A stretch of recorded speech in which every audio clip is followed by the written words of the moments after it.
What's going on, Bears family? You are tuned in to Chicago Bears Central, the voice of the fans. In today's episode, I'll be catching up on some news I missed over the course of the weekend. The Kanye Boys already delivered a great episode, one of my favorite episodes of the channel so far. But I want to talk about the Ogunjobi deal being canceled and what the Bears did after that and how I kind of see what Ryan Poles is starting to do. But let's get into all that right after this. You are now tuned in to Chicago Bears Central. All right, so as it's made it all through the NFL world at this point, Ogunjobi's deal was canceled because of a failed physical, which after you think about the fact that he went out in the wild card game and it could be his foot, they haven't really said what in the physical was failed, so it could be that. It could be something else that they found in his medicals. But one of the key things that I do want to talk about on this is that I know some Bears fans have already said that they're kind of upset with the fact that the deal went the way that it was because why didn't they take a look at those physicals beforehand? And I understand that, and I know with the Bears' history, we have had a history of signing players and kind of being stuck after finding out certain things about their injury history and how that projected going forward. But the key thing that's different here is that Poles did it. He did the right thing of canceling the deal, and even in the wording in the conference after the fact, they're saying that not today they wouldn't be signing him to the deal. It could very well mean that, hey, with some time, maybe things go through the offseason. Maybe if he doesn't find a deal elsewhere and, they do another physical later on and he's had a chance to heal some, if it is that foot, that he has a better prognosis on the foot, and then maybe they do bring him in. Bringing in that third tech was very important for this team, and I understand the frustration with Bears fans that the deal didn't go through and that just everything that happened. I completely understand the frustration, but I do think that it's key. And the money that he was going to be offered, I'm glad that they went through things with a fine-tooth comb, and now that money can be allocated elsewhere. Like I said, it could be possible that Ogunjobi does end up still being a Bear later down the road. We'll see if a team looks at those physicals and thinks, hey, it's enough to take a risk here. It could very well be that maybe not till after the draft or something like that.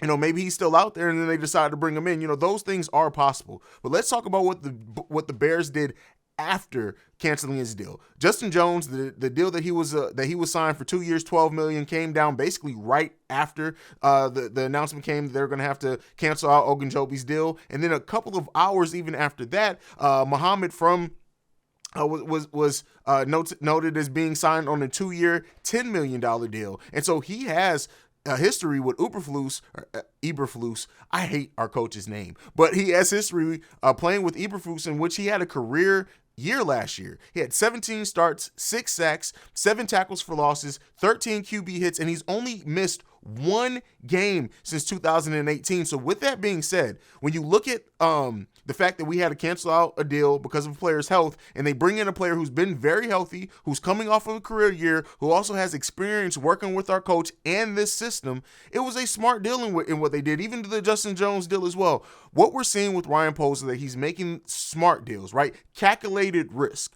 He's not going big and heavy into any really big deals. The Ogunjobi deal was the biggest one that he signed so far. Now with that being canceled, he hasn't really made or attach big money to players. And so with that being said, everybody's talked about the Bears having $100 and so million in cap space next season. Now keep in mind, the Bears will only have probably 20 players under contract going into next season. So they have to, that 100 and over 100 million has to be spread out pretty far there, but we'll see what they do with it. But Ryan Poles is making smart decisions with that salary cap. And like I said before, it really does seem like what the goal is this year, especially now with the deal that the Packers and the fact that our division is not I don't want to say it's fully up for grabs, like it's no team clearly better than the Bears, but they can be competitive in our division. And so putting out a competitive team, allowing Fields time to grow and mature and to really see what you have in him, and then, going back in and making a bigger, push in free agency next year. Not that I say that that's necessarily where I want to go with it, right? We've waited a long time as Bears fans to really get this team to a place where we can all be happy with it. So I understand not everyone wanting to wait on that future free agency, and they wanted to see the Bears make more key moves here. But I really do like what they're doing. I know before, let me say this. While before, in the first couple of episodes here, I didn't see the full vision. I did not see the full vision. Now I am starting to see it.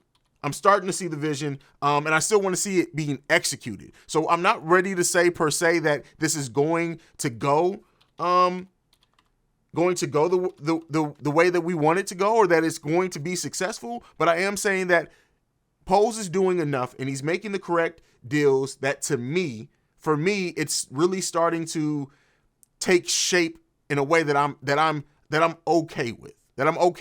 And I know it's not me. They pay people a lot more money than me to be okay. They're not worried about if I'm okay with it or not. But, I just think as Bears fans, we want to see our team be competitive. And I do think that another thing that Poles is doing is that he's really betting on players now that are younger and really coming off career years. And maybe there's still some room there to really see what they can give us and maybe even excel outside of what they've shown in the NFL so far. So they're doing things. And another announcement, DHC is staying. He re-signed on a 1-year deal. So we'll see what that means. He's been a Bear for 7 years, so it's good to see that. The question I want to leave this one on, right? These are my thoughts on kind of everything that's happened. The Ogunjobi deal being canceled, things happen. But I want to leave this on, and we'll pick this up on the next full episode when it's me and the Cognac Boys. I want to ask this question. Now, we know that the Bears still have to address some in the offensive line. That wide receiver, we want to see them address as well. They'll probably do that through the draft, especially with Juju signing elsewhere, but we'll see what they do.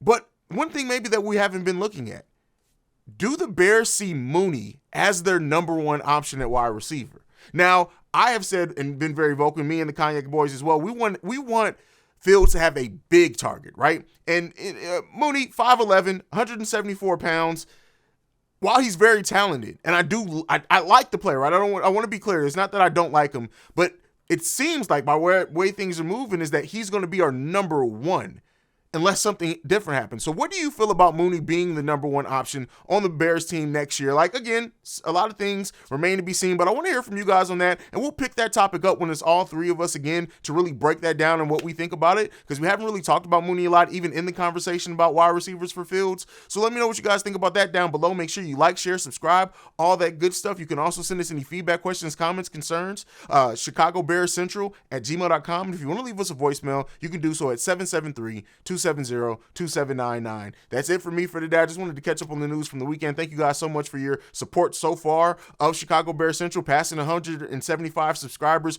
when there's still 5 months before the preseason even starts. It's been huge, and I don't want to make it seem like we've had this like huge blow up or anything, but everything counts. Like the views, the likes, everything, the support in the comments. We really do appreciate you guys so much and us helping grow this channel. This is the voice of the fans. That's what we want this platform to be. So we want to hear from you guys, whether it's through text, voicemail, or you just leave a comment down below. Let me know what you think about that that Darnell Mooney comedian, which is one of my favorite comedians, but the Darnell Mooney question that I left there. What do you think about him possibly being our number one receiver heading into next year? But that's it for me for today. Love you guys. Go Bears. Peace. This has been a presentation of the Break Media.